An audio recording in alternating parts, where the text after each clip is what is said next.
Apostle Heber J. Grant was the next speaker. Through our diligence and faithfulness we will be entitled to the blessings of the Lord.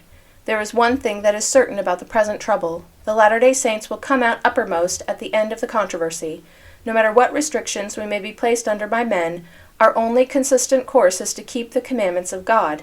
We should, in this regard, place ourselves in the same position as that of the 3 Hebrews who were cast into the fiery furnace. If we are living in the light of the gospel, we have a testimony of the truth, and we have but one choice. That is, to abide in the law of God, no matter as to the consequences. It is sometimes held that the saints are in error because so many are opposed to them, but when people know they are right, it is wrong for them to forego their own honest convictions by yielding their judgment to that of a majority, no matter how large. When a man knows himself that he is honest, he needs care but little as to what the world may think or say concerning him. Some people are thought well of in public, while in their domestic conduct they are not what they should be. Every man should be such that his wives and children can bear the best testimony concerning him.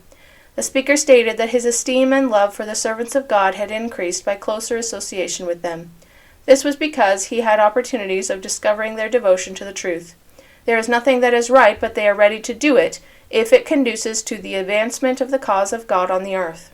He had heard it stated that Mormonism was a stupendous fraud, and those who were of that opinion had wondered that he had been selected for one of the leaders. He had been asked whether he did not realize that it was a humbug. To such he had borne his testimony with good effect, because he had lived according to his profession. A good deal was being said about some of the authorities retiring from public view for a season. Why should any people thrust their hands into the fire when they know they will be burned by doing so? There will be opposition to the Latter-day Saints until the whole social fabric of the world is revolutionized. In seeing these things, we are only witnessing the fulfillment of that which had been prophesied. We may expect to see men who are corrupt arise and proclaim that this people are wicked. No man in this church can commit the sin which the world falsely accuses the saints of perpetuating, and retain the spirit and a standing in the community. Adultery is of all sins the most abominable, the shedding of innocent blood excepted in the sight of God. By incidents of his own experience, the speaker illustrated the confidence that people outside the church have, in a business capacity, in faithful Latter-day Saints, and the distrust with which they look upon apostates. There are, however, some men who have been in the church who never were energetic while in it, and have exhibited a similar indifference after leaving it. Some who have withdrawn from the church the speaker hoped some day to see return to the fold of Christ. Some who have been filled with light and energy when in the faith of the gospel are equally bitter against the truth, seeking to tear down what they formerly were engaged in building up.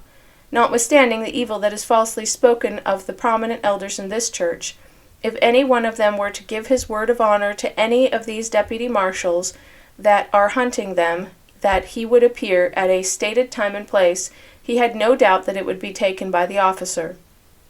The best and most honorable men of the community, as a rule, had entered into plural marriage, and were the objects of the cruel persecutions that were now being enforced. The speaker concluded by expressing confidence that the cause of truth and righteousness would be vindicated.